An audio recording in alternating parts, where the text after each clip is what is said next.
Okay, so I'm again resending the link. The earlier day that the link which is not working. Okay, so this is one of the links through which we can actually perform virtual screening. Okay, now there are several other programs and softwares available, but most of them are paid softwares. The best software that you can actually have is actually the Schrodinger's software. Okay, but it actually it is not a free. We actually have to buy that particular software. Okay, so for that, this is one of the free software, the MTI OpenScreen, and it gives does a pretty good job. So we have discussed already that how does this open. So first, how to open it is simply click on this run MTI Autodock. Okay, and as you click it, see another docking portal like this will open up.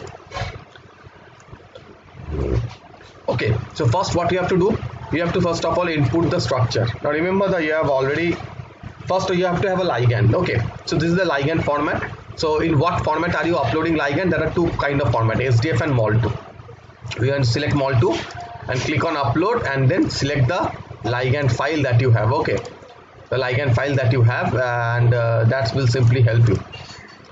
Suppose this is the ligand file, though this is not a ligand file, I'm just showing you this is a ligand file. Suppose, so after that, so click on open, it's going to get uploaded.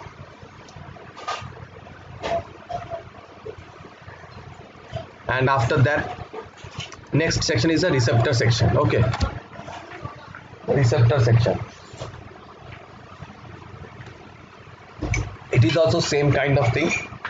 You have to select the receptor format. Now generally for any receptor in any docking or any kind of place, the receptor is generally it is available in PDB format. Okay, so select the PDB format and then simply upload the molecule. Select the molecule, upload it, and then simply click on run.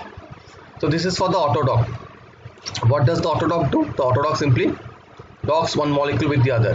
But what about, we are not here for autodocking, we are here for MTI screen. Now listen, any screening, it works similarly as the docking. So in docking, you are docking only a single molecule with your target protein, but in case of screening, you are actually docking almost 1 lakh, 5,000, 10,000, this number of, a huge number of ligand to your molecule to see which is actually binding to it. So first of all, you have to upload the protein receptor in this in the open screening procedure. You have to upload the protein receptor, and then you have to upload the database. Now see, in this particular database, there are various databases in which you can screen the library. First of all, you have the IPPI library, the diverse library, drugs library. So if you are designing a drug, you are going to select the drug library. Or if not, then you are going to upload your own molecule, and you can actually upload up to, you can curate your own library and upload up to 5,000 molecules. Okay, so you make a file containing 5,000 molecules, simply select that molecule. And if you don't want to, if you are not a chemist, if you don't have your personal library, then you can also select the library from this given, select the library to screen. So what they will do, this particular molecule will screen all the molecules present in the drug library. Remember, in the drug bank I have showed you, so that kind of library, the previous day we discussed about the drug bank. So that's kind of library. So in that particular library, you have everything a particular molecule must have. Okay, and apart from there is also some other library also, like zinc library and all.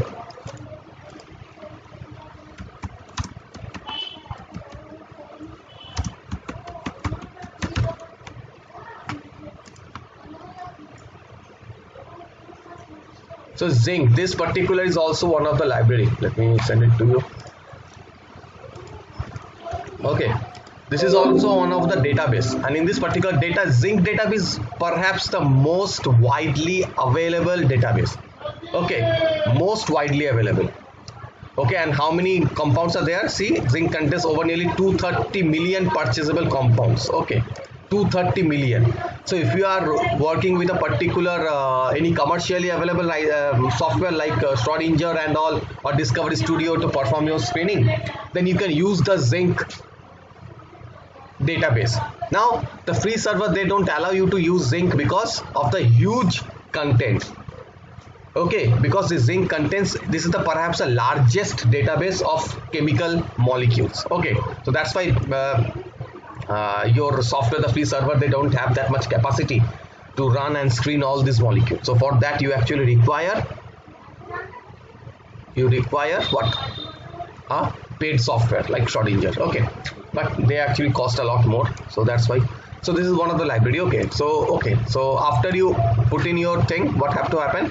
Now you have to actually select the filters. Now remember, while discussing the drug designing, we discussed about the ADME parameters and the properties that a molecule must have, right?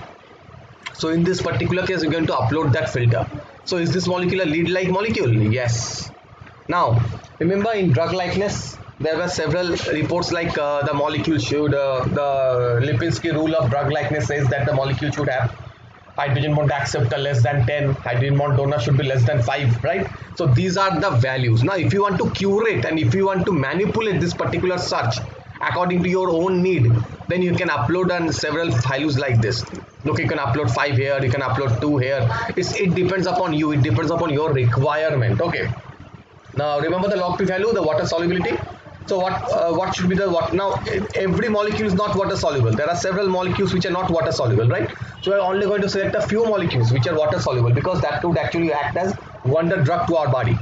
So after that, we have to select the log P value, the molecular weight, and you can actually manipulate it. You only have to enter the values. Okay. So why did I enter 3? Because remember, the log P value was what? According to Ghosh's rule, the log P value must.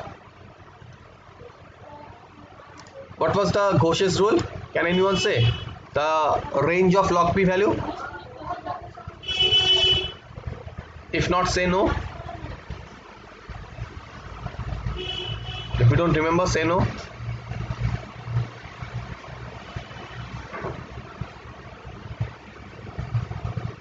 Okay, I think you don't remember. Okay, so log P is the, what was I asking? What was I asking? Oh, the log P. The log P value should actually has a range between minus 0.4 to 5.6. So you can select any value. So all the compounds within that particular range will have can be water soluble. So you can simply select, if you give a value of 3, so all the molecules less than value of log 3 with log P, they will be selected. For that you can also, so in this way you can actually add your filters to curate your own set of ligands. Okay. And after that you need to upload the grid. Now why does the grid is required? The grid is actually required to now your whole protein is a 3D protein, right? So it is going to have a x, y and z axis, right? It's going to have x, y, z coordinates. Now when you are docking to it, sometimes you already know that this particular protein is malfunctioning. So for your drug to affect, this particular protein or drug should bind to the N-terminal end of the protein or towards the C-terminal end of the proteins. Something like this actually they simply say. So when they say something like that, that it should bind to the C-terminal, it should bind to the N-terminal, how do you know which region to select? So if you know the Cartesian coefficient or the XYZ coordinate of your molecule, you can simply upload the molecule. Like I want my grid to be present in this location, but actually that doesn't matter because you are unable to visualize it, right? So unless you are visualizing it, you can't use this particular thing. Okay, and that visualization purpose is actually not here, but even before you have to know. So this particular thing is that you already have to know the grid size, the grid coordinate. You have to calculate and analyze it from the PDB molecules. You have to analyze it from PDB molecules and select the residues. But how to select the grid? So selecting grid is very easy. What you have to do, you have to open up that particular molecule, the structure of the protein in WordPad. Okay, you have to open it in WordPad or anything, any software, word processing software. And now see, these are the coordinates. So if you open it up, what does it say? It first says the number of first atom. What kind of atom? The nitrogen atom. It belongs to which amino acid? It belongs to methionine. What is the chain ID? Chain ID A. What is the residue number of this methionine? This is first. And what is the XYZ coordinate? This is the XYZ coordinate. XYZ. So suppose if you want your molecule to bind to the N-terminal, obviously you are going to select the coordinate. Now see, all the molecules towards the N-terminal, they have a similar kind of sequence, right? So suppose if you want your molecule to focus around the N-terminal and it should bind to this all 10 amino acids. So you have to first calculate and see all the coordinate of till 10 amino acid. Then you have to find the average and then you have to set up your grid like that. So suppose I can see that everything is centered around 66, 65, something like that. So what we should do? You should grid coordinate. Suppose 65.79 761. What should be the y coordinate? The y is having a positive value of 26, 29, 30, 31, 36, 34, but you actually have to scan it. So suppose I am assuming it has 32.00, whereas the z coordinate is suppose it is centered around minus 18.506. Let me select it. So I will upload it here. Okay, and after it is done, now you have to select the search space. Now how to select the search space? Now what is search space first? Search space, when I am uploading the Cartesian coordinate, the coordinate is only, I am giving only 3 points. The 3 points is the center of the coordinate. Now simply think of the cube. Simply think of a cube. The center of the cube is the center of the grid. But what is the space taken up by the cube, right? It takes a whole lot of volume, right? It takes a whole lot of volume. Though the center is at a particular point, but the volume is really huge. So now you have to set up the cube volume. You are going to give 10 angstrom in x-axis, 10 angstrom in y-axis, 10 angstrom in z-axis. Why 10 angstrom? Because take a look, in this particular case, the n terminal is actually shuffling from minus 65 to minus 66, and if you go majorly, suppose if you move on to first 50, and you find that yes, everything has a value of till 63, 65, 56. So it is actually shuffling between. So it is now, we now see 43. So it is actually shuffling between within 10 region, right? Within 10 angstrom. So that's why I added the 10 angstrom. So it is going to be like a box, and it's going to find all the possible interacting residues or interacting sites within that particular box. Okay, and after it is done, click on run. Simply click on run, and it's going to start the procedure. But remember, it takes a lot of time to finish. So for that, keep your screen or computer open, okay, because it generally takes a lot of time, because it is going to screen not a single molecule but almost 5,000 or 10,000 molecules, right? So it's going to take a lot of time, and it depends upon the server processing speed, the server load, everything like that. Okay, so let's discuss the result. So after as you click into this particular Autodoc, it's going to give you a result like this. Okay, so what is that is first going to show you the job progress report. So generally there are 6 steps. So, okay, so first is the splitting the ligand file, then setting up the grid. Remember the grid that I was setting up? This is the grid. This is the grid that the docking also has to set. But in this particular case, they are setting it up using their own AI technology. And in the previous question, I was actually, if you don't select any grid, what will happen? They are going to scan the whole protein. But sometimes the whole protein is not required, because I already know that this ligand has no effect on binding to the C-terminal end. So why should I waste the valuable time searching to the C-terminal end? So that's why I should set up the grid, right? Understand? But in case of a single molecule docking, it doesn't take a lot of time. So you can simply set it up. And after that, what it will do, it will simply prepare the ligand file. What is ligand preparation file? Ligand preparation means, okay, I'm going to discuss this whole preparation thing under the docking part. Okay, I'm not going to discuss each thing in detail, but just see, because these are the things that I should discuss in the while I discuss the molecular docking part. Okay, so in that particular case, I'm going to discuss why does it happen, what should be the format. Okay, so after that, you're going to find there are 6 steps actually. Now after that, it's going to give you the result. So this is the best result that they give you, the best post result, all these molecules. So accordingly, you can find out these are the best 10 methods. There are 100 entries, but it's showing only the first 10. So if you want to look at first 50, simply select it, and you can see find the all 50 molecules and all. Okay, so this is the all poses in this particular Mol2 format. Okay, and this is the energy. Now obviously, now tell me about the energy. What is this energy? Energy is minus 5.79. What does this mean? What kind of energy is this? What kind of energy was this? Anyone? Just guess. Binding energy. Absolutely, very good, Vinit. That's binding energy. Now how would I calculate binding energy?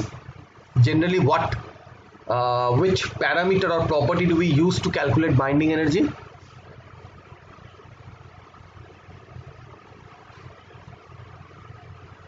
Just think and give me one example of a binding energy.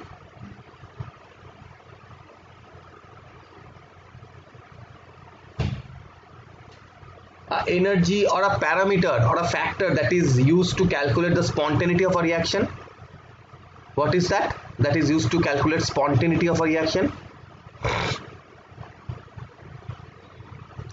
Gibbs free energy.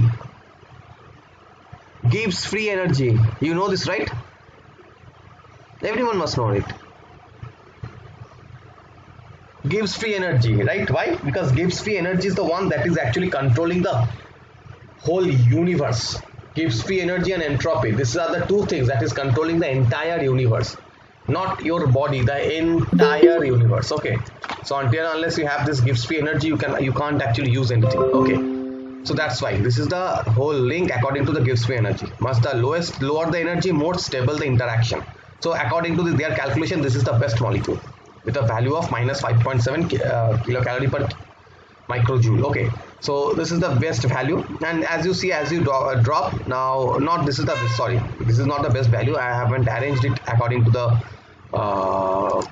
energy. So if you simply select it, it's going to give you according to energy. So this is the best pose. Okay, so like this, minus 8.68, right? Now after you come down, it's going to give you the, now you can actually explore the best poses.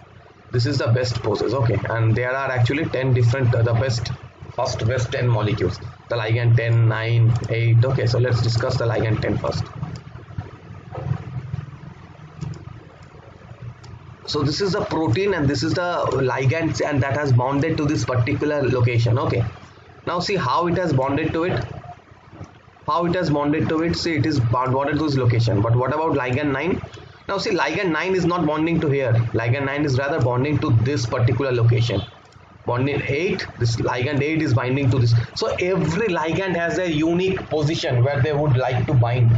So it's up to you to find out if that unique location is any location of importance or not. Suppose had it been suppose this molecule was, or this protein was an enzyme. So obviously if it is an enzyme, we would like this our ligand to bind to the active site of the protein. Active site of the protein. Alright. So now we have to only select the ligand which is binding to that unique region. Okay. So like that you are going to find out all the position where it is binding to, or which is your best suitable position. And you can also change this how you look. So this is the cartoon state. You can also change this to the ball and stick. Okay. And if you simply change it to ball and stick, you can actually visualize this in ball and stick, but it actually makes it a little bit difficult to understand and think, see this as a ball and stick. Okay, so like this you can actually visualize everything. Okay, this is the line, this is the ball and stick method. So like this you can actually visualize and find out what these are, and then you need to download. What's the download option? Where's the download option?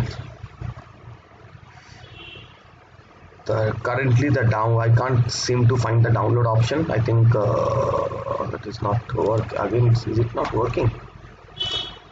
Let me show this.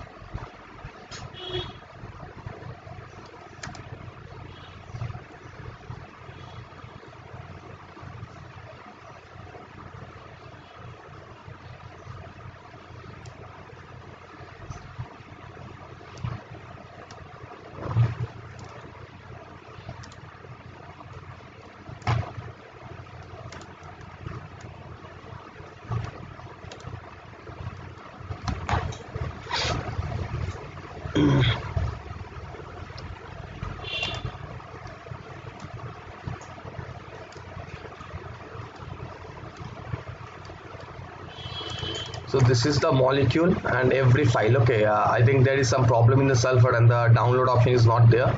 So don't worry about this. I'm going to show you how you can actually select this particular, even if you don't have the download option, how you can actually save this molecule. Okay, so how to do that? So see, in this particular case, there are all the models are actually active. So see, how do you know all the models? See, tripose molecule, this is the model 1. Okay, this is the model 1, and if you come down, this is the every atom, the atom of that molecule, the C, C, C, C, L, L, L, N, and L. Okay, this is the name of the molecule, ligand 1. This is the XYZ coordinate. Okay, and you see, then you have the connections, how this molecule is connected to one another. Okay, and this finishes here. And see, from the next line you get to see the model 2. So what you are going to do is we are going to simply select this particular model. Suppose I am selecting one model. So I will select one model, open this up in the Word file.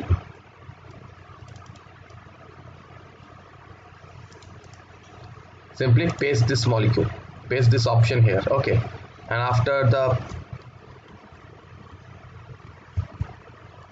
okay, so you have to paste this here. After the pasting is done, all you have to do is simply save this document. Okay, but not in Word document. Actually, we don't use this for docking. For docking, we have multiple other better method that we're going to discuss. Okay, so let it have a name as Tripos. Okay, so after it is done, close it, and then simply change the format. Change the format to mol2, because this was a mol2 format. Okay, change the format in mol2. Click yes, and now if you open it up, I think you can visualize the molecule if there is no problem. But if there is any problem associated with the file, you will be unable to visualize it. Yes, there is some problem. That's what I was thinking, because the structure was not that good. Okay, the structure was not that good. Oh, and it's not even readable font. That's what I thought. Okay, so don't worry about that. I think that particular, generally what you have is there is a download software. There is a download option there button. Okay, there's a download button there, and you can simply download it. But I don't know why I'm not getting why I'm failing to see the download option here. Even though I hardly doubt this is going to have the downloadable file. Yes, it doesn't have the downloadable file. Right, it doesn't have the downloadable file, but I don't know why. So there must be some problem associated with it. Okay, so generally what happens is that you have a download option here, and you can simply click on that particular download option, download the molecule. But we are going to have a better structure. I'm going to show you how to download those or perform the docking later on. Okay, so that's how you analyze this whole docking thing. Okay, and the same thing happens, similar thing happens for the MTI open screen also, but it takes a lot of time. So after the lock it is done, you're going to get an option like download. So if you click on download, you can download all the screened molecules. Okay, so that's all about this particular software or the virtual screening, how we can perform it, and what is virtual screen. That's all we discussed in the last class. So now we are going to actually shift our focus a little bit and discussing about the proteomics part, and then we are going to again focus back to the docking part, molecular docking. Okay, so first let's discuss a little bit about the proteomics part, and after we discuss the proteomics part, we are going to see how you can perform homology modeling and all, and then we can circle back to the docking part. Okay, so let's start with proteomics. Acha, for this particular thing, there is one thing that you need to download. I think I already gave you the software list, but if not, I'm again sending you the link. Okay, do download this software and install it in your computer.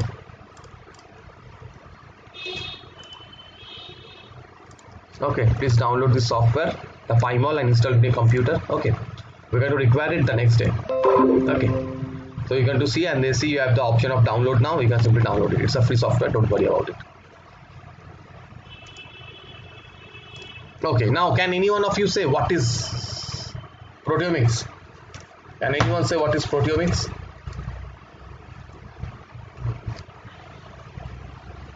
What is proteomics? Any idea? Come on. Study of proteins.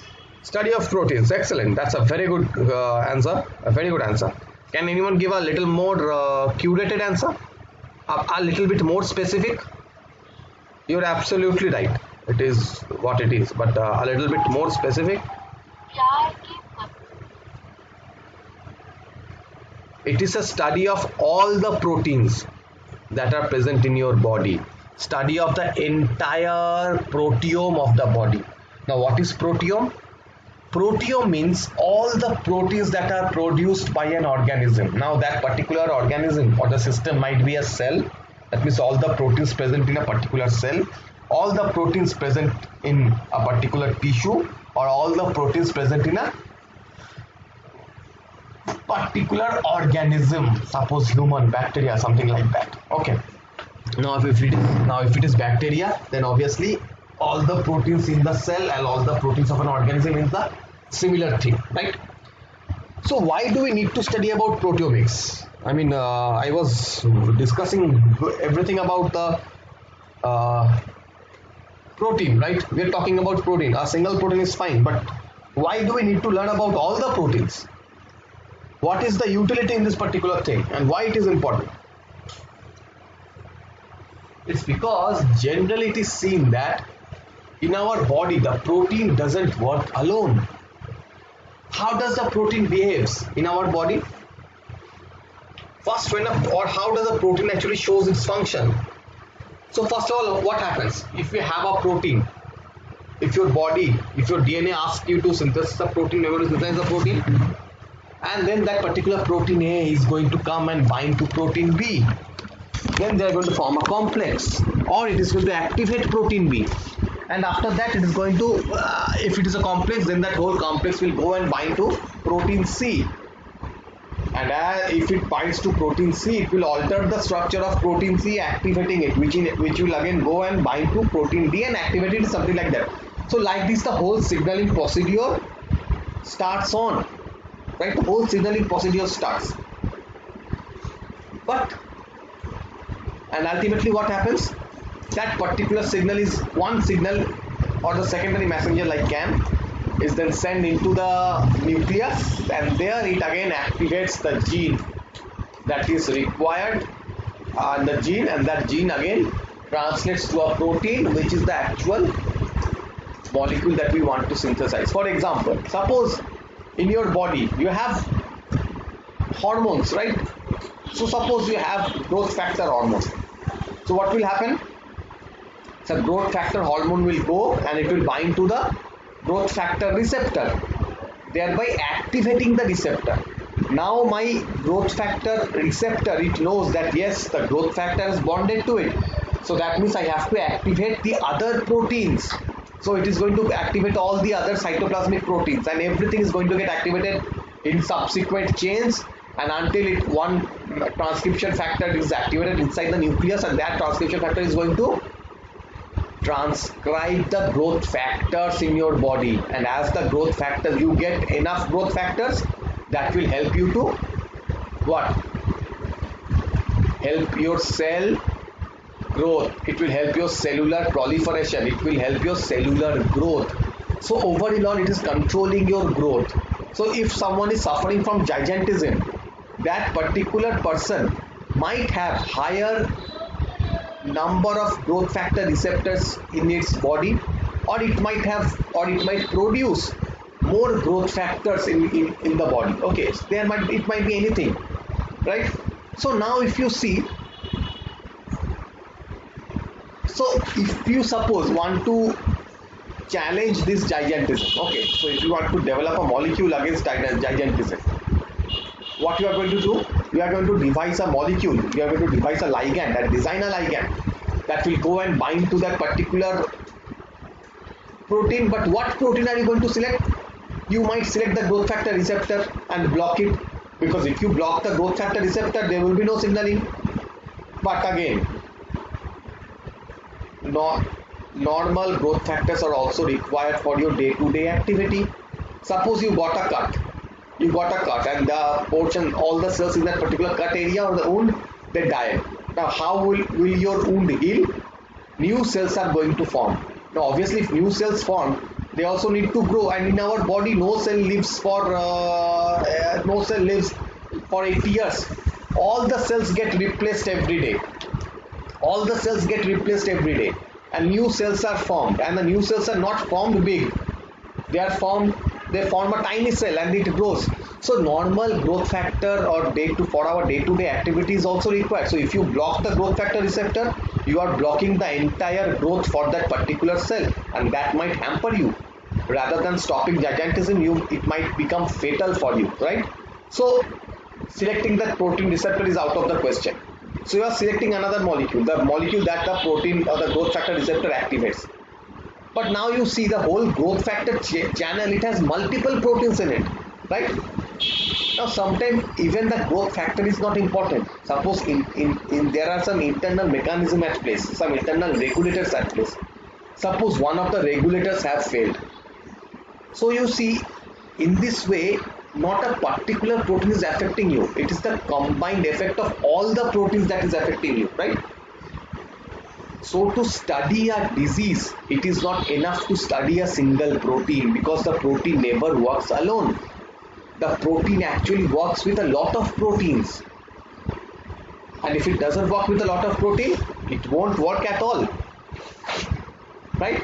So that is why we now need to shift our focus from studying a single proteins to study a majority of all the proteins, because you don't know in a particular disease, even though you find that this particular disease is happening due to this particular protein A, but that not might be the case. It might be that you are objecting or inhibiting or blocking that particular protein, but you don't know whether that particular protein has any effect to other proteins or not.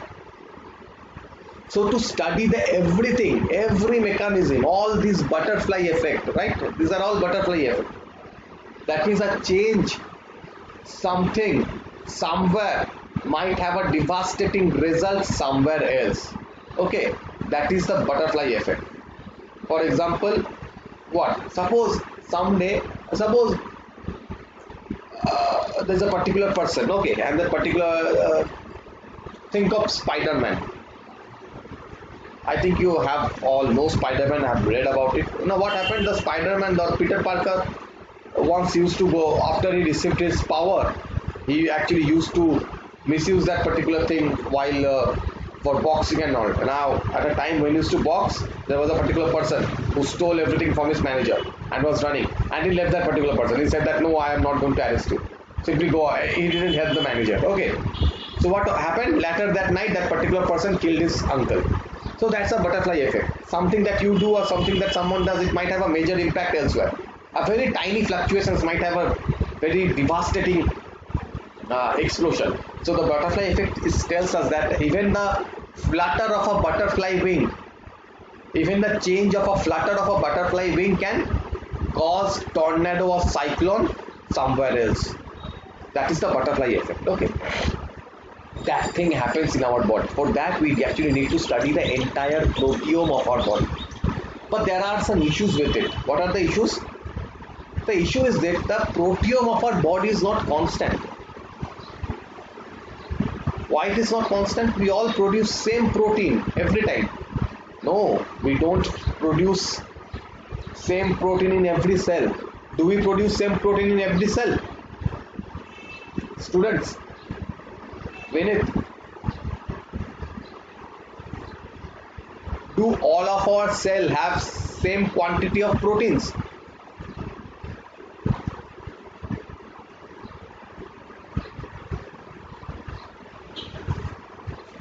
Come on, what do you think? Does all the protein have similar quantity of do all the proteins? No. No, sir. Why no? Give some logic, Dibita or Vinith.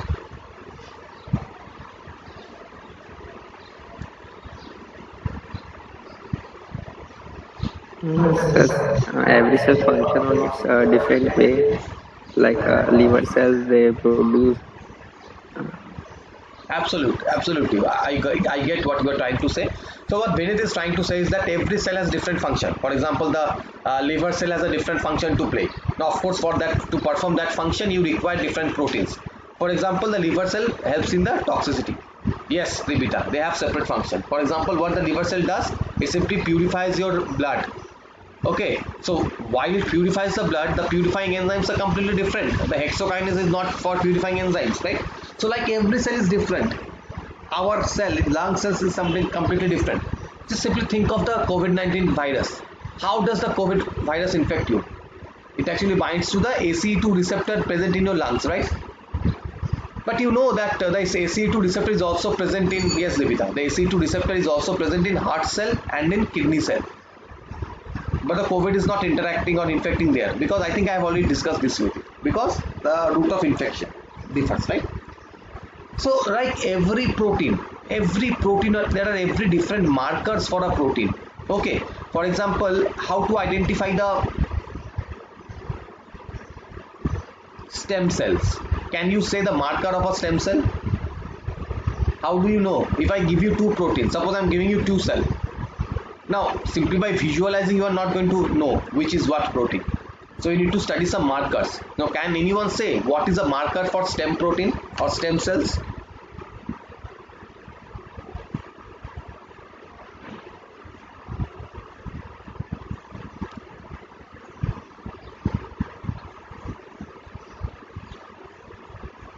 Simply by seeing the marker called OCT4-SOX2 nanon. Yes, all the H1 also works, but the best thing is OCT4-SOX2 nanon. Okay. So if you find these three proteins, OCT4-SOX2 nanon, you are sure that this is the, yes, that's for breast cancer. For OCT4-SOX2 nanon, you get to see that yes, this is particularly important. This is a stem cell. This is going to be a stem cell. So these are the marker. So like that, every cell, every different tissue, they have a particular marker, and that's why the proteome is different. And that is why the proteome of your body is different, because the proteome of the lung is not going to be same as the proteome of your liver cell.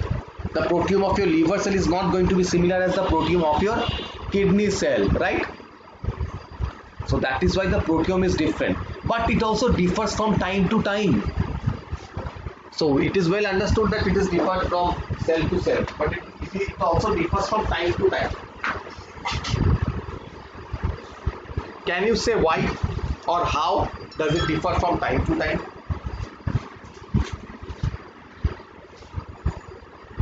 The proteome content of your body at morning is not similar to the proteome content of your body at evening.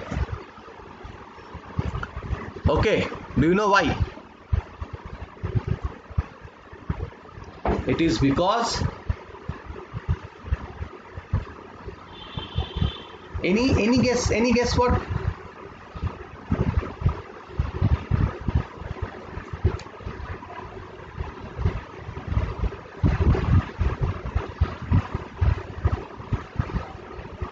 No guess what? Okay, because you know there are some proteins which are actually selectively expressed at a particular time of day. For example, have you heard the term called biological clock? So you know that our cell contains tiny molecular clocks that actually measures out this whole 24-hour circadian rhythm. And this clock actually decides when we get hungry, when we fall ill, or when we get sleepy. And this can also sense when the days are getting longer and shorter. Okay. And there can also trigger the seasonal changes of our body.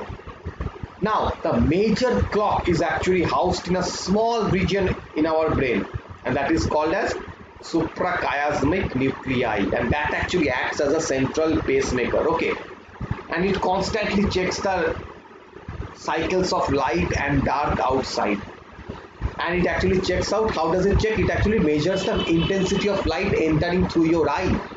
Just behind your eye there is an option to sense the intensity of light. Now obviously it constantly monitors and senses this intensity of light that are coming from outside, and according to that it actually sends the signal to synchronize the clock throughout the rest of the body. Okay, and there is a small hormone called melatonin. I think you have heard the name melatonin. It also maintains your body pigment, right? If you secrete higher quantity of melatonin, you are going to have a dark skin.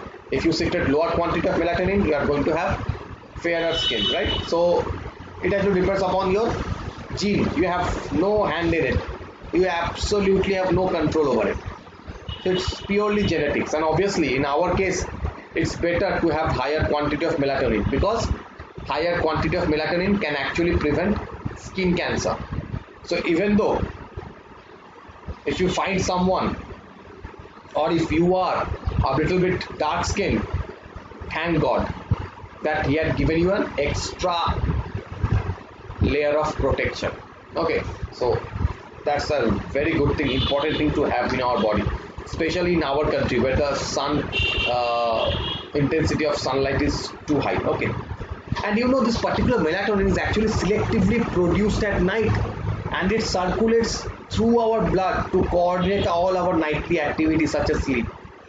And generally people who are actually suffering from apnea, or who are suffering insomnia, or who have actually suffered from jet lag, so what happens, their sleep cycle gets out of phase.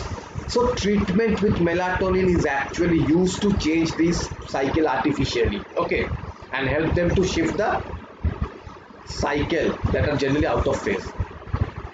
And this daily rise and fall of melatonin is actually caused by enzyme serotonin acetyltransferase. It actually regulates this whole serotonin. So that's why even if at night, if you see or use laptop, suppose in night what happens, generally you use mobiles and laptops till 2 o'clock, till 3 o'clock. If you do that, what happens? As more and more light enters your eye through the laptop screen and mobile screen, the body doesn't know that whether the light is coming from sun or coming from your laptop. It only understands that yes, there is light.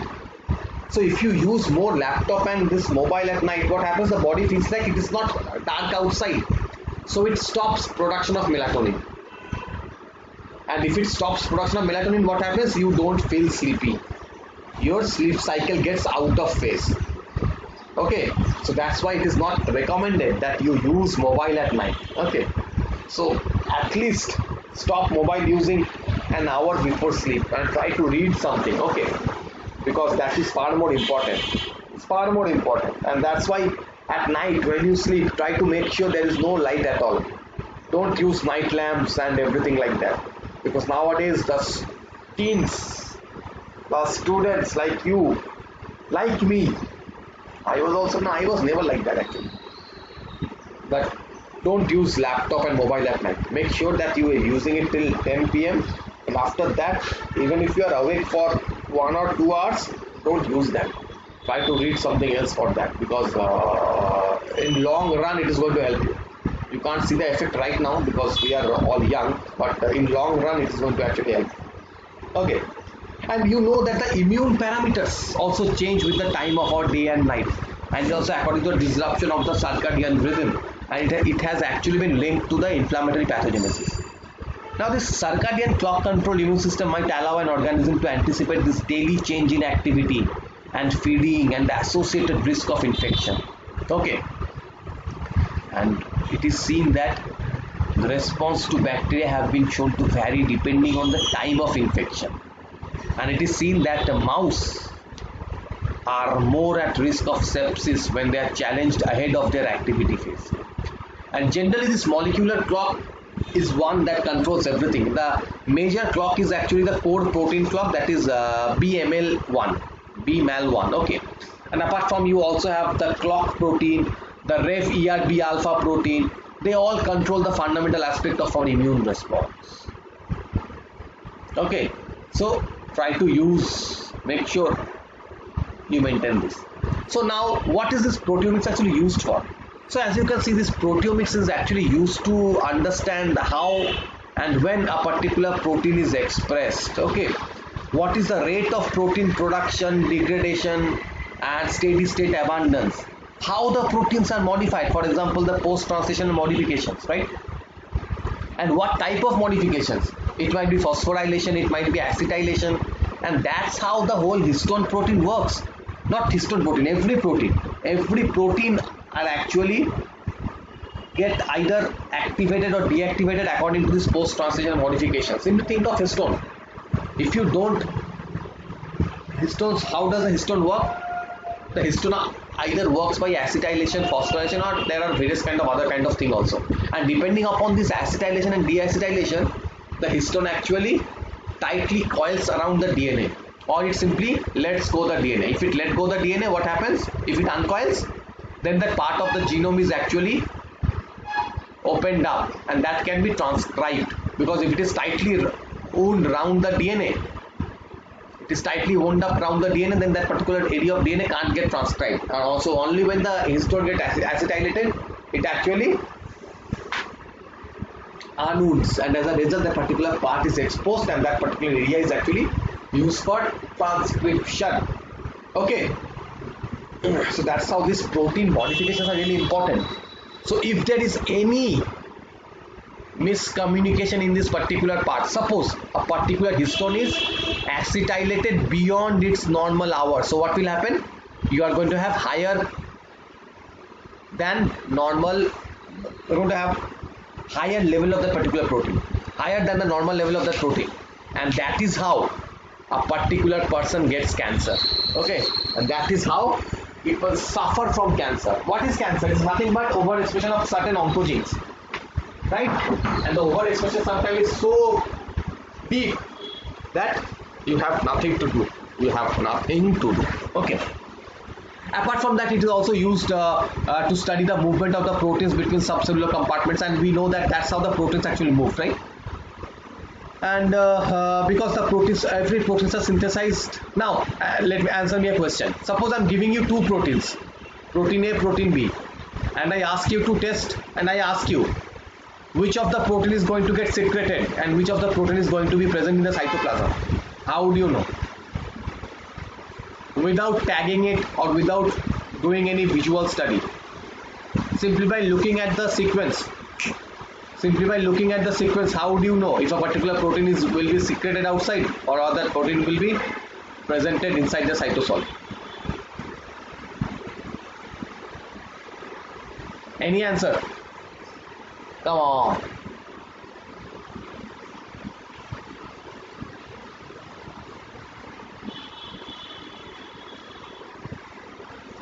Simply by looking at the signal peptide. Every protein that to get secreted outside, it must have a signal peptide. Okay, it must have a signal peptide, and only if it has a signal peptide, it is going to get secreted outside. And all the proteins which doesn't have a signal peptide, they are actually prone to be present inside the cytoplasm, right? So you can understand those, study about those things. And generally there are three types of proteomics: the expression proteomics, interaction proteomics, and structural proteomics. The expression proteomics deals with the how a particular protein is expressed, at what level a particular protein is expressed. Is it getting expressed at a huge level, or is it getting expressed at a very multi-basal level? At what tissue that particular protein is getting majorly expressed. Okay. Now, interactions proteomics again studies about the interaction the particular protein is actually makes, because we all know that the protein interaction is only the major thing by which the protein actually interacts with one molecule, right? Without protein interaction, a protein can't function. So, with what residues does this protein is interacting? What residues are involved in protein-protein interaction? The arginine residue, the lysine residue, what kind of residue? And even if it is interacting with this residue, how is it interacting? Is it forming a hydrogen bond, or is it forming a electrostatic interaction? So all these things are actually discussed by this particular interaction proteomics part. Okay, with what protein is it interacting to? Can you predict whether this particular protein A will interact to protein B or C? Because sometimes novel proteins are found. How do you know whether your protein is binding to other protein or not? So we have to predict that, right? So that's what deals with this interaction proteomics. And finally you have structured proteomics. What is structured proteomics? Structured proteomics deals with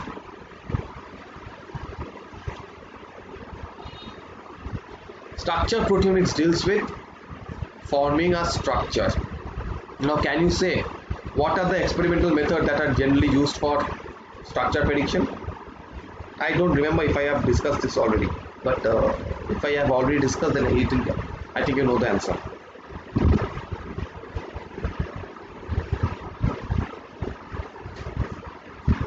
Can you say what experiment do you need to perform to identify the structure of a particular protein?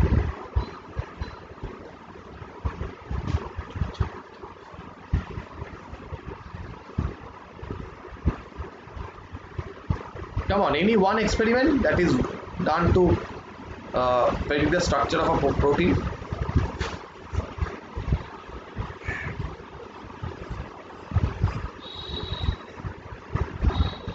The NMR spectroscopy, X-ray crystallography, or the cryo-EM. Okay, but sometimes that is not enough. Why? Because to identify the structure you have to have the purified protein, and sometimes that's where the issue lies. Either you fail to purify the protein, or even if you are able to purify the protein, the quantity of protein that you purify is really less, right?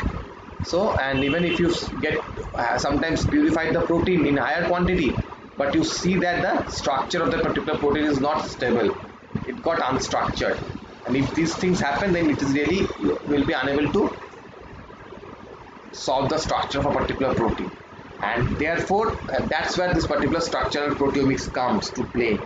In this particular case, you are going to do is we are going to solve the structure of the protein simply by taking a looking at the sequence. Okay, but there are some problems with proteomics that I have already discussed, right? One of the problem, the time issue, that a particular protein set of proteomics, your proteomics is not constant, or it actually varies from time to time also. As I've told you that there are certain proteins that get activated at night, there are certain proteins that get activated at daytime, and there are various kind of proteins like that. So if you are comparing a proteome, if you are selecting the proteome at 10 a.m. and again you are selecting a proteome at 6 p.m., you are going to find those two proteomes entirely different. There are few proteins that are missing in the second phase, and there are few proteins that are extra in the second phase, that means in the 6 p.m. So that might happen, okay, or vice versa, that might happen. Now when this happens, it becomes really tough for you to understand. So that's why, suppose you are working with proteomics and you analyzed you received a particular protein, and now that particular protein is actually, just give me a minute.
Okay, so yes, I was telling about time to time. So that's why, so suppose you were working an experiment with a particular proteomics and you identify the set of proteome from, you collected the proteome of particular cell at 12 p.m. Now you need to repeat the experiment. So you collected the same set of proteome from, so now obviously from again the next day at 6 p.m. Now obviously you're going to find the entire proteome is different. So to make sure that your proteome is working, you have to isolate the proteomics, or you have to isolate the proteins at the same time. You can't alter the time. So if the first day at experiment, if you are extracting the sample at 3 p.m., make sure you do that. You make sure you maintain that time. It's not that you can isolate the sample again the next day at 10 a.m. That's going to be, there can be minute changes, okay, and that might hamper your, there are not minute, there are sometimes those are majorly a drastic change. Okay, so make sure you have maintained that particular time. Okay, and I've told you, and sometimes what people does is, since the protein purification is really tedious job, what the people does is actually they simply tend to isolate the mRNA. Okay, they tend to quantify the mRNA, but that will also not work. Why? Because in our body we have, due to the splicing, multiple proteins are formed from a single mRNA. So even if though you have quantify one mRNA, that doesn't mean that one mRNA is going to have one protein. From a single mRNA you might get more than 2 proteins, 3, 4, 5 proteins. So there is no way to correlate the amount of mRNA with amount of protein. But for prokaryotic it can be done, but for eukaryotic it doesn't happen. Okay, so that's why it is not advisable. And sometimes what happens, the mRNA gets degraded, they have a really low half-life. So even though you can quantify all the mRNA, due to your error in handling, the mRNA might get degraded, it might get destabilized, and if that occurs, you are obviously losing some enough good sample, and obviously it's not going to give you the same kind of result. Okay, and so due to this, and sometimes what happens, that proteins are generally not produced in active form, right? As I was telling you, that there are several proteins which go on activating the proteins. So if there are certain kinases, and what does kinase do? They simply phosphorylate other protein, and this phosphorylation is a sort of activation. There is one protein like chymotrypsinogen. Okay, so only if it is activated, only then that particular protease can chop down other protein. So until and unless it is activated, it is going to be there as an inactive protein. So there is no way of knowing the activated protein or the inactivated protein. But yes, there are certain antibodies that have been developed against the phosphorylated protein only. So if you see that yes, your desired protein is phosphorylated, you know that your protein is activated. Now, phosphorylation is just a general term. It might be acetylation, it might be ubiquitinylation, it might be anything. Okay, I'm just an example. So it has to be modified. Now there are certain antibodies that are developed against these modified proteins, and though the cost is huge, but they are actually able to identify that particular protein with high affinity, and they have a very good resolution. Okay, so now this is the general workflow of a particular proteomics. So obviously, what do you need to have for proteomics? We have to isolate the sample, right? We have to have the sample. And what does the sample mean? Sample means the entire proteome of your cell. So obviously, first of all, what you have to do, you have to have the sample, and this is common for every proteomic study, expression, structural or functional. You have to have the sample of the protein, and after you have the sample, you need to, obviously, in your sample, how many proteins are going to be there? There are going to be 100 or 1000 proteins. And if you have 100 or 1000 proteins, how do you know which protein is which protein? Suppose you went to Kumbh Mela because you wanted to find out your lost brother who got lost in Kumbh Mela.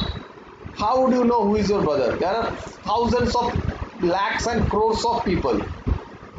So to identify that particular unique brother that you lost in Kumbh Mela at your childhood, you need to segregate the entire population. You must know the name, address, date of birth, place of birth, name of father, mother, everything about that particular protein. So you need to segregate the entire people, right?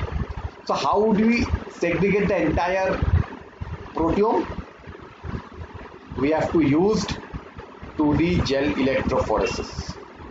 So if you simply perform gel electrophoresis, not just 1D, 2D. Why? Because there are thousands of proteins. The more the protein, and the 2D gel electrophoresis has better resolution, right? So if you perform 2D gel electrophoresis, there you are going to get segregated. You can individually locate and segregate the entire proteome. And now to identify which protein is what, because you don't know which protein is what, right? They just have a tiny blot on the paper, only a single blot. And how do you identify with a single blot? If I simply give you hair follicle from 4 different person of your known person, can you identify which person is which? No, you can't. So for that, what we have to do, we have to perform the Malte-Topf experiment or the ESI-Topf. What is Malte-Topf or ESI-Topf? Now, how are proteins different from one another? Now see, all the proteins, they have different sequence, right? They have different sequence. Even if you talk about homologous protein, they are going to have different sequence, because the entire 100% of the protein is not homologous. It's going to share 80% homology, 90% homology, but it's going to have 10% unique region, right? So based upon that particular sequence, since all the sequence and of that particular protein is different, the composition or amino acid composition of the proteins are different. They have different and unique molecular weight. That molecular weight is unique. Though the molecular weight can be very close to one another. For example, one protein might have a molecular weight of 78 Dalton, while the other might have a molecular weight of 78.8 Dalton. Okay, though it is very near to one another, but it's different. And using MALDI, you can identify and predict, or ESIMS or LCMSMS, you can predict the proteins. How do you predict? What is MALDI? MALDI is nothing but a very high quality weight machine. A very high quality weight. It is simply like the weight machine in which you simply stand up at doctor's chamber. But the difference is that doctor's chamber weight machine can identify weight between 5 kg and 200 kg, whereas MALDI-TOF is able to weigh even 10 to the power minus 20 kg. It can measure 10 to the power minus 30 kg. It's a fine weight machine, a very fine, a very delicate, sophisticated, fine weight machine. But that's its only thing. Okay. So, and since I have told you all the proteins have unique molecular weight, now there are certain databases. In that particular database, there are thousands of proteins that are stored there.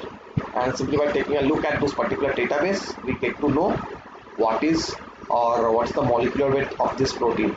And when you identify the molecular weight of protein from MALDI, you have to simply use the database to identify your protein. So suppose you have to have two different samples.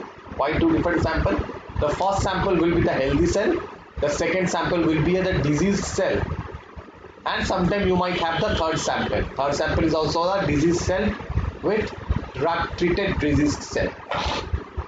Now, when you are isolating the proteome from 3, obviously the healthy cell is going to have all the proteins that should be there. But if your particular disease is getting caused by the overexpression of a particular protein A, so in diseased tissue, you are going to find that particular protein A is higher in quantity. It is much higher in quantity, right? And now you need to see whether the drug is working or not. Not that particular protein. From the diseased cell, you going to know that these protein A, D, B, Z, X, K, L, M, N, H, all these protein are produced in excess. So now you know that all of these protein are getting produced in excess. That means all these proteins are involved with this particular disease. So now you have to have the third sample in which you are going to treat that disease cell with a drug. And after you treat the disease cell with drug, you need to isolate the proteome and analyze it. And now you need to see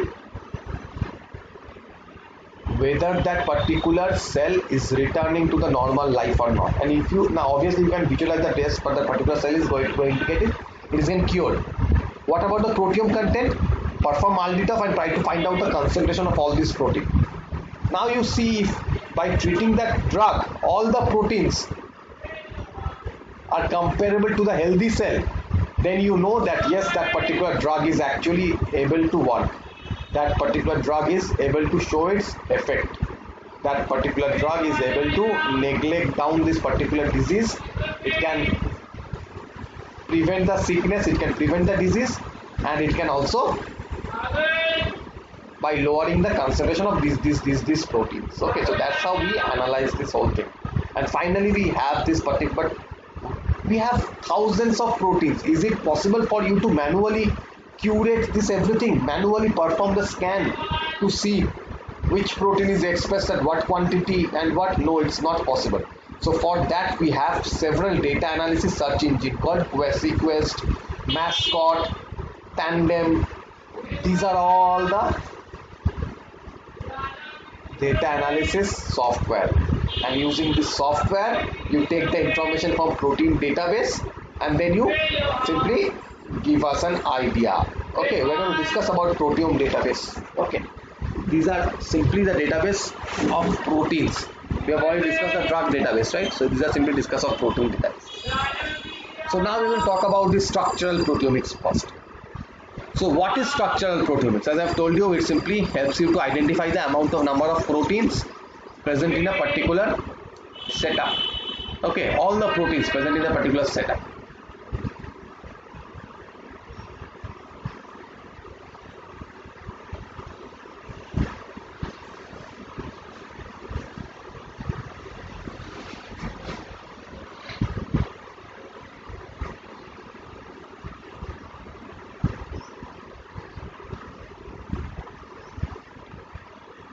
Okay, so how does it predict? Now, as I've told you, they have to have a sequence of the proteins, right? We have to have the sequence of the proteins first. Okay. Okay, so everyone take a 5 minute break. Okay, just take a 5 minute break. Drink up water and all. Then we're going to start with the structural proteins. Okay.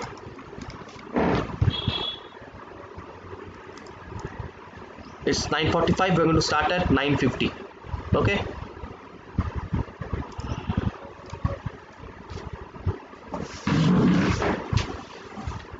Yes.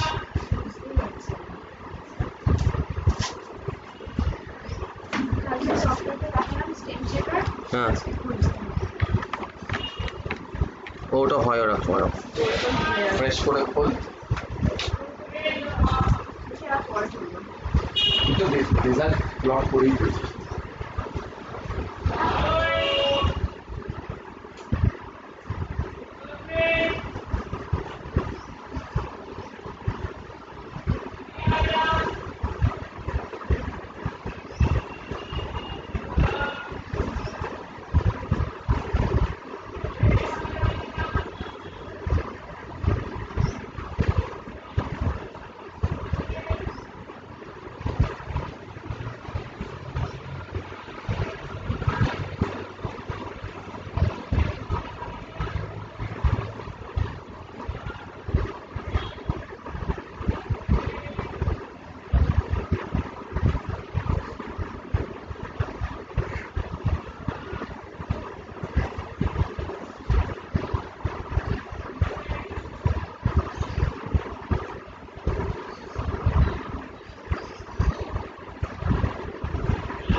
Hi, so we are back.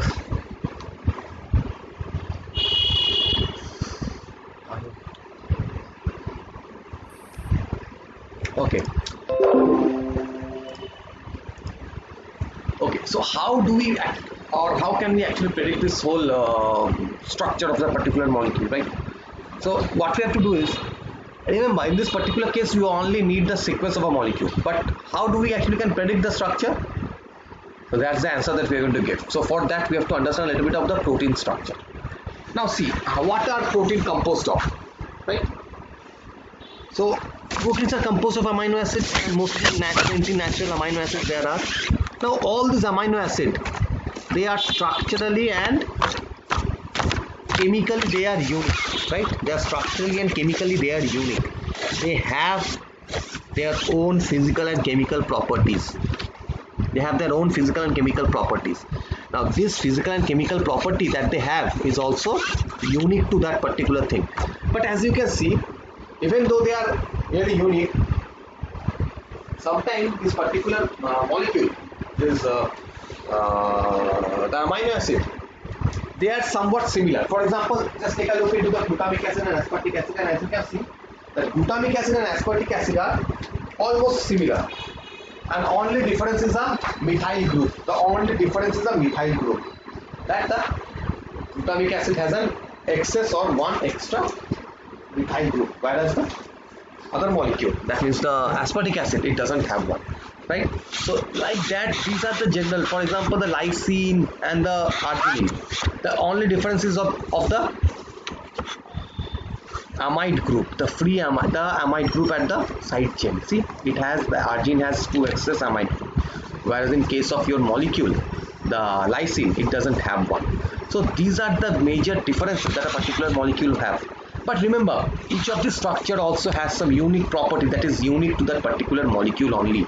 Okay, so and apart from it, what about the other? For example, we also have a few other amino acids like with the hydrophobic side chains. Okay, so all these, the alanine, valine, isoleucine, the only common form that is uniting them is the hydrophobicity. But take a look into this. Does tryptophan and alanine have the same structure? Obviously not. There is a huge bulky aromatic group that is attached to the tryptophan. Overall, due to this particular aromatic group, the tryptophan has the ability to fluorase. It also has the ability to absorb UV light at 280 nanometer.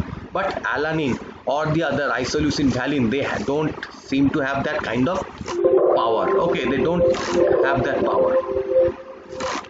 Just a minute. Okay. So as you can see that all of these things are actually different. So that's why we need to understand the physical and chemical properties of this particular amino acid first. Okay.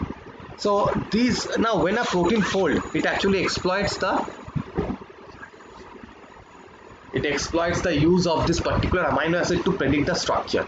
Now when we say protein structure, there are different level of protein structure. The first is the primary structure, and primary structure is only the sequence of the molecule from N terminal to C terminal. Starting from an N terminal, ending with C terminal. This is the primary structure, composed of only sequence of the molecule, and it has all the amino acids that are bonded to one another via the peptide bond. And what is peptide bond? The CONH bond is the peptide bond. The free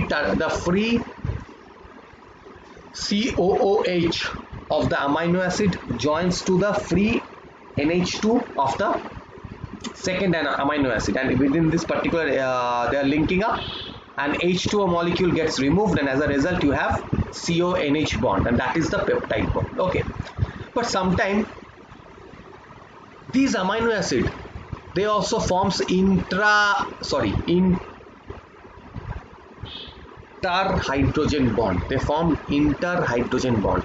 For example, the first amino acid sometimes goes and forms a hydrogen bond with the third amino acid or the fourth amino acid, or in short, in scientifically what we say, the ith amino acid is bonding with the I plus, I2, I plus 3 amino acid, or I2, I plus 4 amino acid. And when you find the hydrogen bond between I2, I plus 3 and I2, I plus 4, you are sure that the molecule has it's going to assume a alpha helix structure. It's going to assume a alpha helix structure. Okay. Same thing for beta pitted sheet also. So in this particular sheet, alpha helix, what's happening? This particular group is actually forming a hydrogen bond with this particular oxygen, whereas this amide group is forming a hydrogen bond with this particular carboxylic oxygen. So like this, you can get to see the hydrogen bond, and this is the result of this hydrogen bond. The whole protein structure collapses onto one another. They form a very stable bond. Okay, and that's what holds this whole structure together. Okay, and what about beta sheet? The beta sheet also forms a similar kind of structure like that, but in this particular case, there are the intra-hydrogen bonds. Okay, sometimes the hydrogen bonds are between two different chains. Sometimes the hydrogen bonds are between two different residues, or two different residues of different proteins, or and all. Okay, and this is the beta sheet structure. Now, suppose you have a protein of 100 amino acid long. Now, obviously, the amino acid or the alpha helix is not going to form between all the 100 amino acid, right? It's going to suppose amino acid 1 to 10, it is forming an alpha helix, whereas amino acid 11 to 15 is forming a beta sheet region. Again, amino acid 25 to 35 is forming a beta sheet. Rest of the parts, suppose 40 to 50 is forming an alpha helix. Again, 60 to 70 is forming an alpha helix. Now, when several such alpha helix and beta sheet, they again interact with one another with the help of hydrogen bond, or simply other kind of interactions like electrostatic interaction, electropositive interactions, Coulombic interactions, when all the disulfide bond interactions, when all of these bonds or one of the many interactions are play here, then several such secondary structure falls upon one another. Okay, several such alpha helix or secondary structure falls upon one another to get a proper folded structure, and this is what we call as tertiary structure. Okay, now this is the tertiary structure of a hemoglobin. So you have one protein or one chain of protein that is bonding with or simply forming a globular structure. Not all amino acid forms or all protein have a globular structure, but generally, as I'm speaking. But when several such tertiary structure interacts with one another, then you have the quaternary structure. For example, the hemoglobin. In hemoglobin, you have heterotetrameric structure composed of 2 alpha homodimer, 2 beta homodimer, and when 2 alpha homodimer interacts with 2 beta homodimer, it forms a heterotetrameric structure that is internally stabilized by the help of this heme group. Okay. Now, see this particular amino acid, when they are interacting with one another, there are several bonds, right? So take a look at this particular picture. There are several bonds.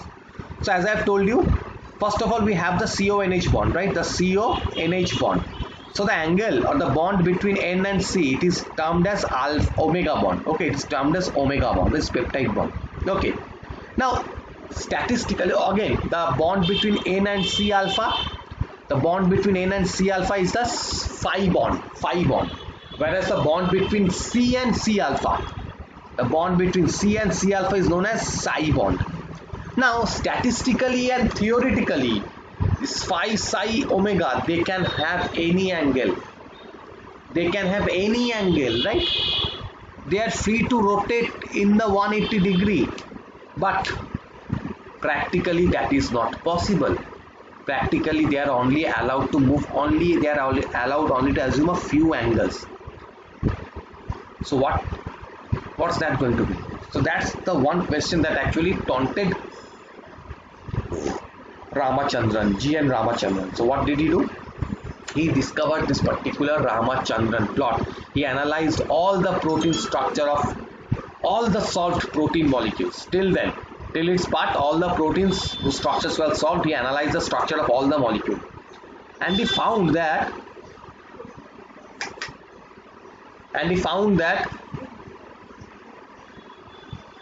the molecules, the proteins are only allowed to have a few angles.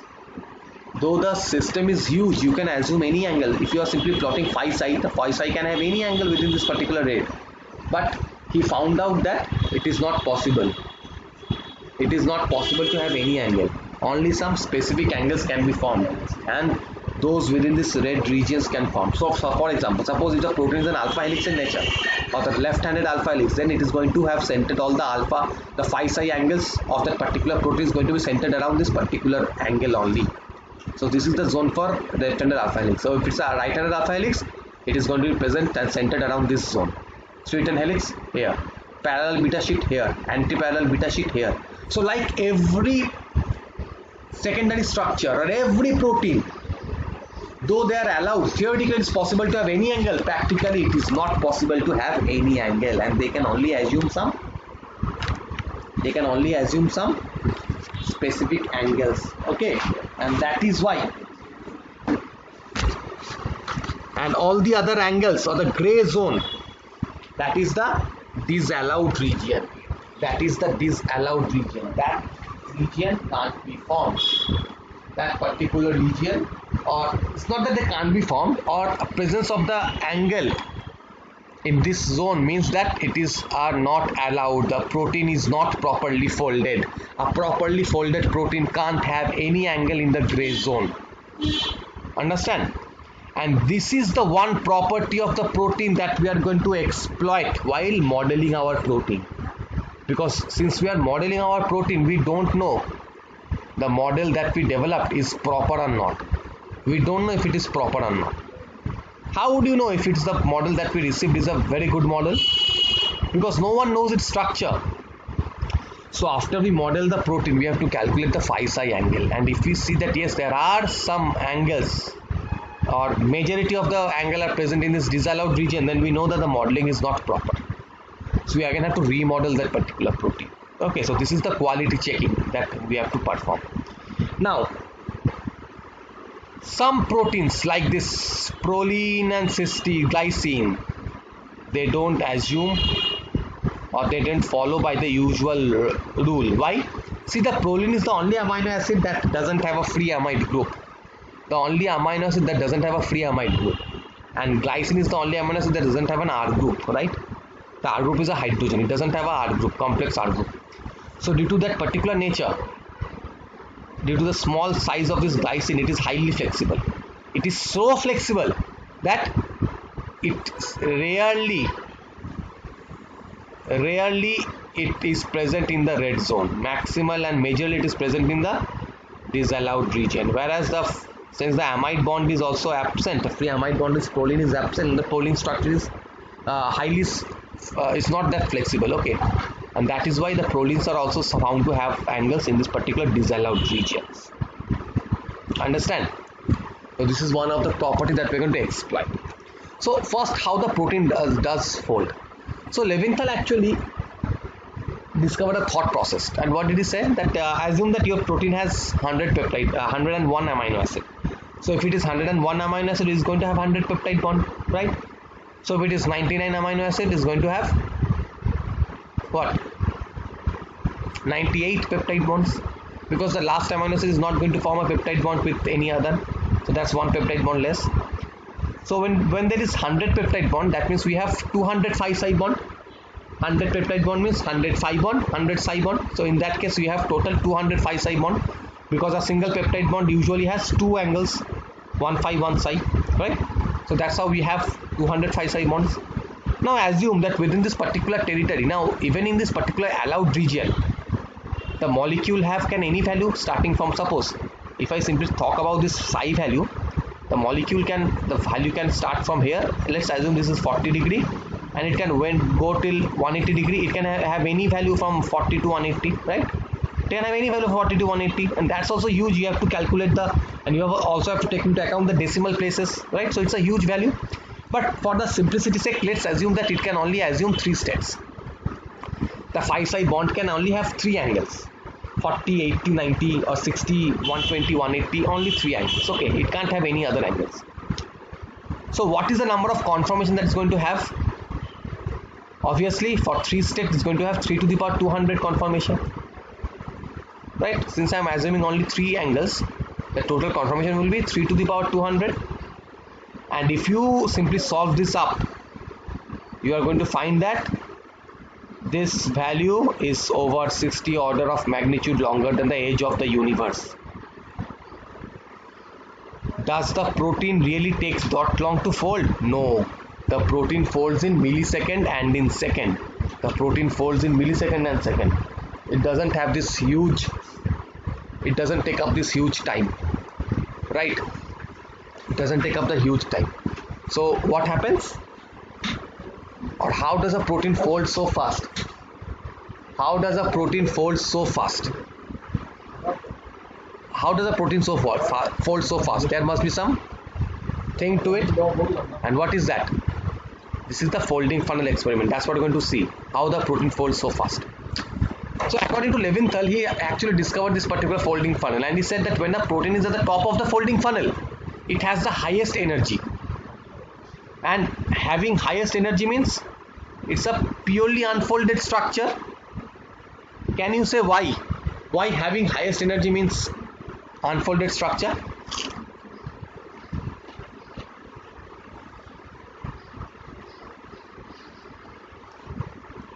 Any guess?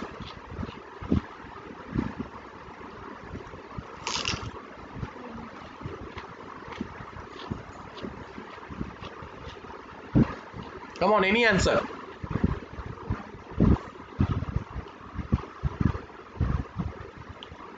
I don't care if it is right or wrong. Any answer? So less stable to the free atoms. Can you be a little louder? So less stability because of free atoms. Free electrons actually. Okay, fine. Very close. Generally what happens is that if you give up huge energy to a particular protein, it is not going to form a bond. Because for forming bond, suppose a protein has a bond between, it has a hydrogen bond. But if I give huge energy, the hydrogen bond will break, right? It will break up. For example, you have a protein, you have a chicken, you have brought in chicken. Now can you eat up the chicken? You can't eat up the chicken, you can't eat raw chicken. You will be unable to tear, it's so hard. So what happens, we put in some energy to it. We give high energy to it. And how do we give the energy? We heat it up. We place the chicken in a particular water and we heat it up.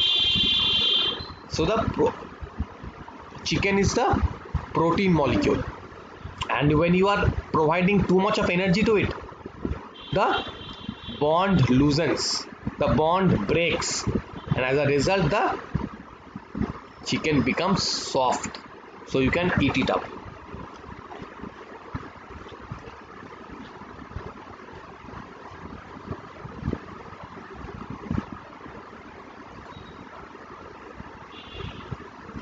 Okay, that's what happens. So when you give in a high form of energy, any kind of energy to a particular protein, it loses all its connection. Everything breaks up, all the hydrogen bond, the disulfide bond, the electrostatic interaction, all of this breaks up, the salt bridge breaks up, and as a result the protein assumes an unfolded structure. So Levinthal said that when the protein then starts to fall down this folding funnel to the bottom, it starts losing the energy. It starts losing the energy, and as it starts to lose the energy, the protein bond starts to form. It starts to fold. But how does it fold? The first thing that the protein does is actually to bury all the hydrophobic amino acid deep into its core. It buries down all the hydrophobic amino acid deep down its core, because the hydrophobic amino acid in our body, the cytoplasm is water. We have a hydrophilic system in our cytoplasm. The whole body is hydrophilic in nature, apart from the big fat belly. Apart from that big fat layer, my whole body is hydrophilic. And that's the one portion I want to make hydrophilic, but I am not able to make it hydrophilic. I am unable to drive out the fat. Okay, so what happens? So that's why the hydrophobic amino acid, they obviously do not want to interact with the hydrophilic region, that means water. So what does protein do? It buries all the hydrophobic into its core, right? So that's the first way, the first proper folding it assumes. But if you scan any protein structure, you're going to find that not all the protein have hydrophilic residues to its, which is exposed outside. There are few hydrophobic moieties also that are exposed outside. Yes, there are, and that is why the protein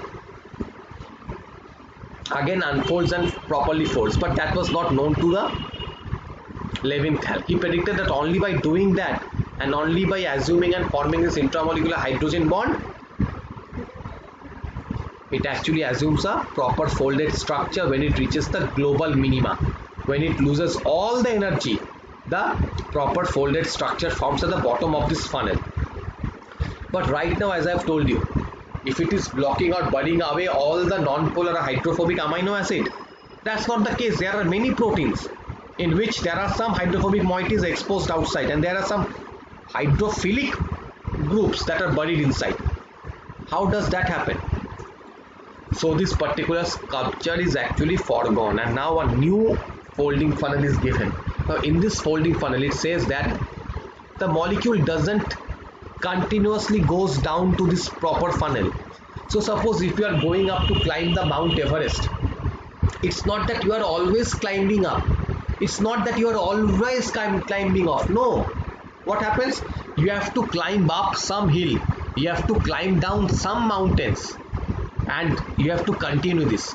You have to climb up, climb down, climb up again, climb down, climb up, and continuously if you do that, after a certain stage you reach the top of our world. That's the Mount Everest. Okay, you reach the top of the particular batch. Okay, so that is what is important. So this folding funnel is also like that. While reaching the bottom of the funnel, it is not always falling down. No, it falls down first. So suppose what it does, it is present at this location, so it came down here to this zone. Now it simply buried away all the hydrophobic moieties. Okay, so it reached here, but now it knows that not all the hydrophobic moiety should be present inside, because if it is done, the protein is not assuming a proper folded structure. So now it gains some energy. Now it starts gaining some energy and it starts climbing up a hill.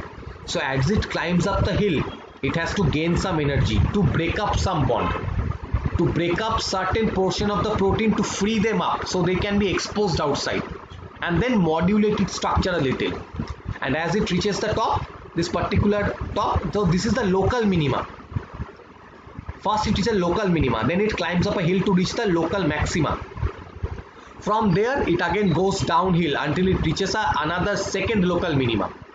Then again it finds that this proper folding is not proper, so it assumes a little bit other folding nature. So it again climbs up certain hill. So by crossing several local minima, local maxima, it ultimately reaches the global minima. So when it reaches the global minima, it assumes a properly folded structure, a proper complete folded structure. And what happens?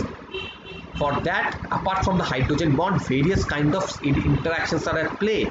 For example, we have hydrophobic interactions, the electrostatic interactions, the Coulombic interactions, all these different kind of interactions are at play. That's how the protein folds. Okay, that's how generally the protein folds. So now, how will we know how our protein, simply by taking a look at the sequence, how can we make sure that the protein is folding in a proper way? Now as I've told you, that each amino acid has certain unique properties, the physical and the chemical properties, some unique physical and chemical properties, right? That particular property is really unique to that particular protein. For example, the amino acid termed as malate, the methionine, alanine, leucine, glutamate and lysine. These amino acids seem to favor an alpha helix structure. It is found that they have a high alpha helix forming propensities. Okay, so if it's a particular domain which is rich in this particular amino acid, it is seen that particular domain or that particular motif forms an alpha helix structure. Whereas the proline and glycine, they are helix breaker. Why? Because the proline doesn't have a free amide group. And remember, for alpha helix, you have to have a hydrogen bond between I2I plus 3 or I2I plus 4, right? But since the proline doesn't have a free amide bond, it fails to form that hydrogen bond, and without the hydrogen bond, the structure will collapse. Whereas what about the glycine? The glycine is so flexible that it is unable to stay at a particular place. So it is not going to have a stable structure. For example, if you take up a child and you ask him to sit down at a particular place, will he sit? He won't sit. He's going to run around. The glycine is like that. It is so small that it is unable to assume a proper stable conformation. It seems to running away, and while it runs away, so it has one conformation at one point, another second conformation at another point, and when it changes the conformation so fast that it is unable to form a bond. It is unable to form a bond. The same thing that happens with child or people who are in a so this is why people, or this sorry, I'm not saying people, the glycine and proline are helix breaker. Okay, but what about the other? So does this mean there is no glycine or no proline at alpha helix? No, that's not the issue. If your glycine and proline is flanked by 5 alpha helix forming residue towards right, or 5 or 6 alpha helix residue forming entities to the left, and it is at the center. Now at the center it can't break up the alpha helix, because the tendency to form alpha helix is really very great by the flanking sequences. But if it is present towards the end, then it can actually break up the helix. If it is at the end of a particular alpha helix forming motif, then usually it breaks up the helix. It doesn't take part and allow the alpha helix bond to continue. Okay, and what about the beta sheet? The large aromatic group amino acid like the tyrosine, phenylalanine, tryptophan, and the beta branched amino acid like this threonine, valine, isoleucine, they have the tendency to form a beta strand. They have the tendency to form beta sheet. Okay. Now similarly, this beta sheet, they have a higher tendency to aggregate. They have a high tendency to aggregate. Why? Because remember the beta sheet structure, I told you they are able to form the intra-hydrogen bond as well. Sorry, inter-hydrogen bond as well. So this is one beta sheet, this is one beta sheet. They are forming inter-hydrogen bond. So not only that, they are also able to form hydrogen bond with some other residues or some other motifs. Okay. So due to this nature, what happens? Generally the beta sheet or the proteins with high beta sheet, they tend to aggregate, they tend to bind with other proteins, and they form large colloidal or large aggregate compound, and they precipitate out. And this precipitation of beta sheet is known as amyloid formation, and that is a risk, or that is a diseased risk. Generally it is formed by insulin or by the prion protein. Okay, so what happens? People who are taking insulin for a long period of time, if you know someone, you get to know that at their point of injection site, when the portion of the skin where they are taking the injection, generally they take the injection at the waist. Okay, at the waist level they take the injection, or at their stomach. So when they take the injection at that location, if you are going to find a bump at that location, a small bumpy nature. That is not a tumor, that is the deposition of insulin beneath their skin, because the insulin aggregates to form amyloid, and the amyloid are not water soluble, and they simply tend to get deposited towards at the end of the skin, and you feel a bumpy nature. And even the insulin in the bottle, they also tend to aggregate. So even if you buy a insulin, 100 ml insulin, at least 20 ml of insulin is going to get lost. Make sure you are only able to use 80 ml of insulin. The rest of the 20 ml of insulin is going to get aggregated, and you will be unable to use that particular insulin. Okay. So due to this aggregation, generally it is seen that proline are at the edge residues. Why? Because the proline doesn't have the free amide groups. So it is unable to take participate in the hydrogen bond. And that is why it prevents the aggregation.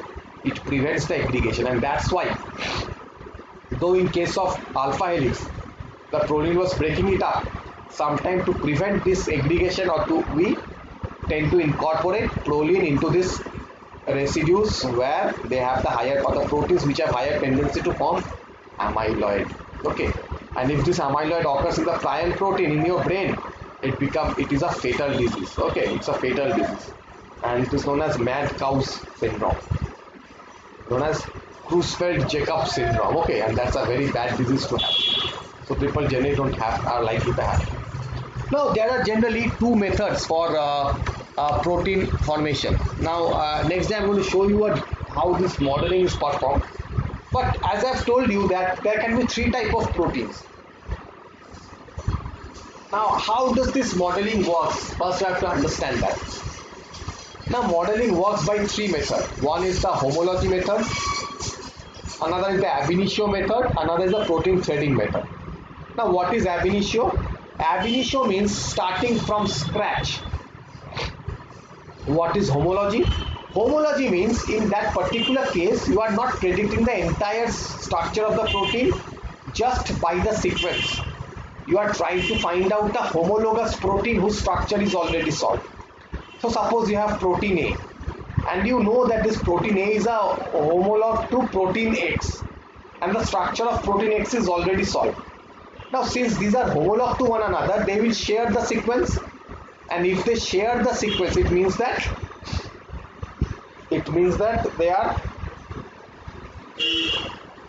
their structure will be similar. Why? It is the basic rule of structure activity relationship.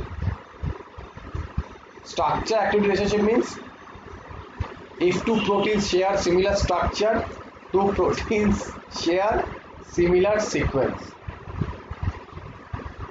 Now, okay, so if two proteins share similar structure, they are bound to have similar sequence. And if the protein share similar function, they are bound to have similar structure. And if two proteins share similar structure, they are bound to have similar function. So this is the rule of thumb. So when you find a particular protein and you find that this protein job is also played by this protein in Drosophila, so you know that these two proteins are homologous to one another. They might share some structural characteristics. So in that manner, you try to find out the homology between them, and you find out that yes, these two proteins share 60% or 80% homology. Now, if they share 60% or 80% structural homology, then you know that the whole that 80% of structure is going to be similar to that protein. For the rest of the 20% which is unique, you have to solve the structure. So that is how the homology method or homology modeling works. So you have to find out the proteins whose structures are solved. For that we need to figure out there are several databases. Okay, and those databases, they have the protein structures stored in them. We're going to look at those databases in the next class. I'm going to follow this homology modeling. And apart from that, there is also an ab initio method. What is ab initio method? Now suppose if we have found a particular protein for which there is no homolog, this is a completely new protein from a new organism. Okay. Now if that occurs, there is no homologs to your molecule. So how would you figure out their structure? We are going to figure out their structure by these amino acid structure and sequence. Okay. So when there is no similar fold in the PDB database, we are not going to take a look into that particular database. We are going to assume that yes, your molecule is completely novel. We are going to use ab initio method. Now what does the ab initio method does? They try to identify the unique region. So suppose that particular motif they found, yes, this particular motif has alpha helix forming tendency. So give them an alpha helix tendency nature. So we are going to fold into an alpha helix nature. Okay. So now we are going to take a look into a particular server. Okay. And we are going to see how the server might help us predict the secondary structure. I don't know what happens to these things. Why it is the last day that was not working, today this is not working. See, the Chow and Fastman is one of the domain, but it is again not working today. I don't know why it is happening. It was working fine the last day. Okay, so don't worry. Again, similarly, so again we are going to I have to show you and discuss the next day. Okay, but apart from it, so I will discuss that next day. So first, let's discuss how the protein structure is actually predicted. Now, as I've told you that to predict the protein structure, there is few methods, and these are the stages. First, you have to predict the backbone model. You have to predict the backbone structure. So for backbone prediction means you have to predict the whole backbone, the CONH peptide backbone. Okay. So generally there are three methods: ab initio, homology, protein threading. In protein threading, what do? They simply I'm going to discuss the protein threading next day. Okay, because then I'm going to show you how it is done. I'm going to use a server and see the database. That will be much better. So after the whole backbone prediction is done, then we use the loop modeling. What is loop modeling? Now there are going to be certain portions in a protein. In that particular portions, there is no loops. Those particular areas, they don't have a particular secondary structure. Those residues, they simply have abrupt structure. So that is the loop, and it's really difficult to predict the structure of loops. Why?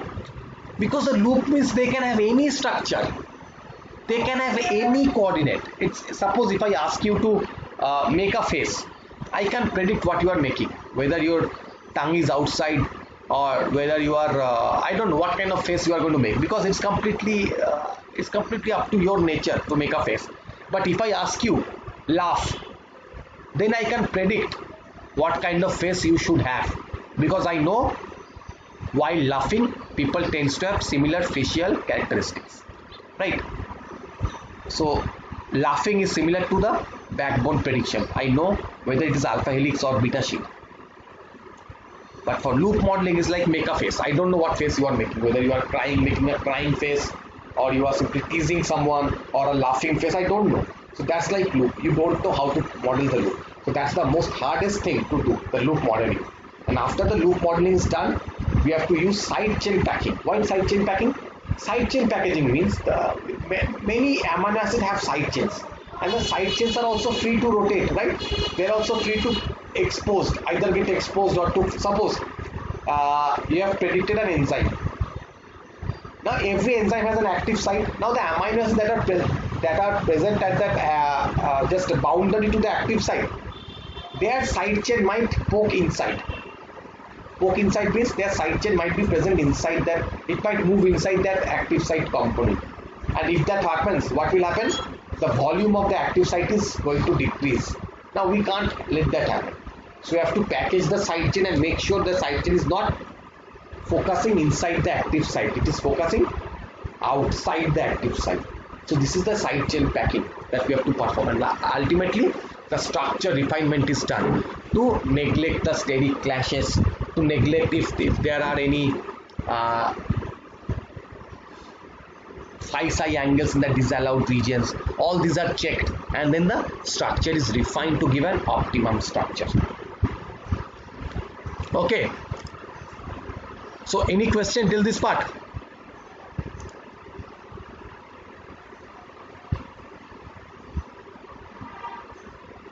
Okay, so next day we are going to take a look into how this homology modeling work occurs, and we are going to predict a structure, predict a particular protein using this homology modeling. Structure of a particular protein which is structure is unsolved using the homology modeling, and then we're going to analyze the structure also. Okay, and make sure you have installed the PyMol in your computer for the next class.